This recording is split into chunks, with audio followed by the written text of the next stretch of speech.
Have you ever wondered what games you should keep or you should lose?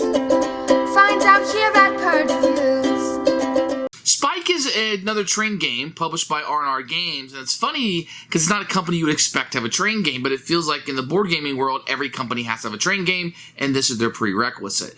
So this is kind of interesting because a lot of decisions are around your train of itself and how you upgrade it. There are 3 different ways to upgrade it: how much cargo it can hold, how far it can go, and how many cards you can draw on a turn. And really what you're doing is you're fulfilling ways to deliver cargo, and you'll have different prices for different areas that you go to, and your prices will be different than mine, so we'll be going to different areas, and you're building rails as you go. Very fun atmosphere. I mean, you only have 3 rounds in the game, so it's a pretty quick playing thing, and decisions are important, but it feels almost like a Euro game versus a train game, where a lot of times you'll feel like economic or financial games. This feels like a Euro game. Like, I can't upgrade my train in everything. What's going to benefit me the most? I need to carry a bunch of stuff because it's, I can move and I can accomplish more things on a turn, but I need to go further. That will be really helpful too. I need to draw more cards, to have more things going on, so I can build more rails. There's just a lot going on here. What do you want to concentrate on first? It's not the deepest game in the world, but it is a fun game. It's like a lighter type of train game, I think an entry-level way. If you're done with Ticket to Ride, you want a little something more thematic, this could definitely be it. And I like the upgrades. And most people I play with do like upgrading their train and having different ways to do that. And it feels like, well, which way do I want to go? And even though we're all playing the same game, and theoretically we have the same things that we want to accomplish, we'll be upgrading our trains, and our trains will look different as we're progressing through the game. And I like that aspect of it, that 3 or 4 smart people can look at the board and want to figure out this puzzle differently. I think it works for Spike, and I think it gives us some very interesting decisions. This is probably one I would say probably be family weight. If your family's used to playing games, you can definitely add them into this. Very fun. You have difficult decisions. You always want to do more than you can on a turn, and you always have like these options, like which one should I do? I think that leads to a good game with Spike. Spike's one I would really recommend. You might have slept on R&R Games because they're more for like lighter party games. This might be one that you want to check out, and that is Spike. Here is Spike by R&R Games. Very attractive cover. I like the guys working on the railroad there. I think it looks really, really great. When you open up, you're going to see a rulebook here, which we'll take a look at in a few minutes. You have your board, which will spread out. Then you're going to have all of your goodies in here. No insert, just a place to dump everything. Here is the board for Spike. You can see it is the eastern, kind of Midwest, eastern of the United States. You have some place here for your things, and a scoring chart, which is the money around it. You can see the little things here that you will have, and the routes that you can see are color-based. And very nice to see. Each one has a different pattern, so if you're colorblind, it looks like it has a different pattern for each color. Each player will also get tracks and little trains that will fit on these tracks, and that'll be really super cute as they're playing through. You're also going to have these trains that kind of fit together like a puzzle you'll be able to have, and as you get upgrades, you'll be able to take the other one out and put the new one in. So this is really neat. I like that quite a bit. Then you have a player aid here that will tell you kind of what you do on a turn, and it's a simple card that you can utilize. Very good. Here are the cards you have. I like the way they feel. They feel okay. Not the best quality, but you can see they have the different places you can go, the routes, and the different money that is on them. And these will be the route cards. Here will be the cards that you'll be delivering for Oklahoma City, Washington, and how much you'll be paying for that and the item that you can do. You can see there are a bunch of different items here that you can utilize as you go through. And these cards are a little thin, but not too bad. And they serve the purpose quite well. And here you will see the different track card that you'll have. Here are the times up cards that you'll be putting down. You can see the first, second, and third time. And you can see the track. They have different colors, but they also have different icons on them. It's kind of subtle, but you can definitely see it as you go through. These cards are fine. A little thin, but they're fine. I don't think you need to sleeve them in any way. Here's the rule book for Spike. You can see it's full color and presented very well. You have a picture of the components here and a little bit of a game summary. Here will be set up with a picture of it over here. Then an explanation of the train tiles they kind of put down here at the bottom. And then you have some more explanation. You just kind of need to know this before you start playing. This is how these generally work. Then you're going to have to play the game over here. Really, this is all that you need to do in a game, which will be on your player aid. And then they break it down a little bit more and tell you how the game ends. And that's pretty much it. There's one advanced play rule you can do. Other than that, the game is fairly simple to learn. You probably need about 10-15 minutes to read through this. The remainder of this is just different languages, the same thing over and over and over again. I don't usually like it when they put it all in one book, because it makes the book too thick, but here you sit. So there are 36 of these contract cards. You're going to take one of each good type. So you have one of each type. You're going to shuffle these up. and then deal them out equally to the players. So everybody will have a different good they're trying to get, one type, and it will have the different prices listed on it for each city that you take it to. You're going to shuffle up the rail cards, which will have the different tracks on it, and everybody will get 5 of these to start the game.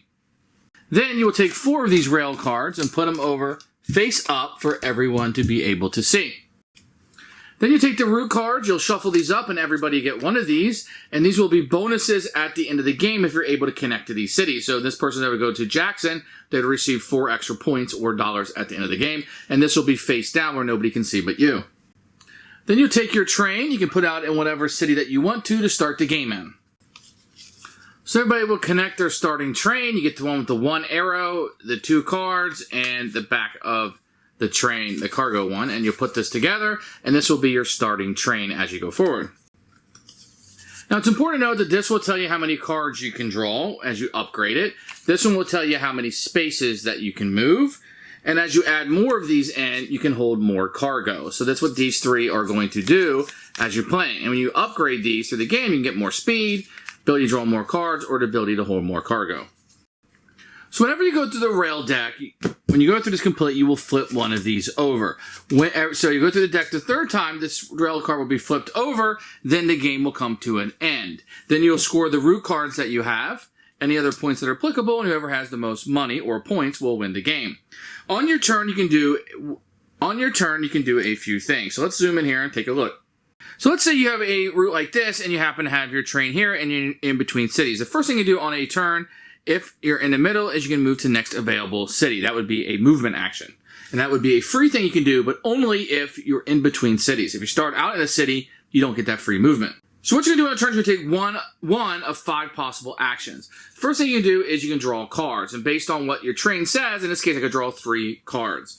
And what I would do is I could draw from the face-up cards that are next to over here, or I could draw from the top of the deck. The second thing I do is I construct a path. So let's say I wanted to get a path up this way, and I wanted to be able to Raleigh, I would have to have 3 blue cards in order to do so. I would pay my 3 cards into the discard pile. Then I could lay my track down, thus connecting Atlanta to Raleigh. So then you would do commodity scoring. I connected to a sheep. So the sheep up here is on $3. It would go down to the bottom. I would get paid out to $3, and it would go to the bottom. So that's going to happen anytime you build a rail into a city. Now, when you build rails, it has to go all the way to the city. You can't do part of the way. It has to go all the way in to the place that you're going to, and then you do the commodity scoring. The third possible action is you can move your train. You can move with the number of rails equal to the number of arrows that you have on the locomotive. So in this case, I can move 2, and I could go 1, 2, and get myself to there.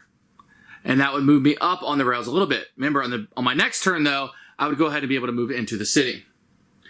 Another thing you do is a movement boost, and that's very easy. That allows you just to move 1 space. And that's another possible action you can do.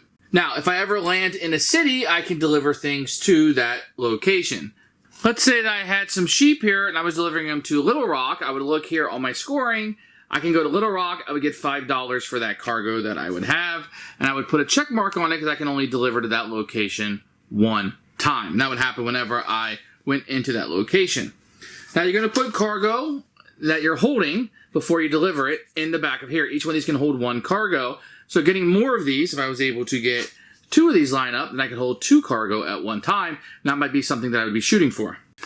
The last thing you do is upgrade. The first upgrade is $3. The next one is $5. So on your action, you can upgrade 1 of these. So you couldn't do the cards and the speed. I can only choose 1, and you can't jump levels. You have to go to the next level. And that would be the 5th possible action I would have. I could pay my $3, subtract it, and upgrade to the next level. And then now I can move 2 spaces instead of 1. As the game progresses, you're going to be building track. You're going to be delivering these goods into the different locations. You will spend money based on the commodities of getting to the city and delivering goods there based on your little track here. At the end of the game, you'll score based on your route card and which locations you were able to get to. And that might match up with where you want to deliver things to, of course. Whoever has the most points will be the winner of the game. Who should buy this game? You know, it's funny because I would say it's probably family weight. I think families would really enjoy this game, but I don't know if the train theme is going to go over with families. But But if you happen to have a family who's into train type stuff, I think definitely this could be something they could enjoy. Gamers who want to play a train game, but maybe not want something as harsh as like a Steam or an Age of Steam, and they're looking for something a little bit more playable, a little bit more Euro. They like the upgrading facet of this game, then Spike would be it. Family train game is what I would say, but a step up from Ticket to Ride. For us, I don't know if the train thing worked for us, but it's something I can easily recommend for you.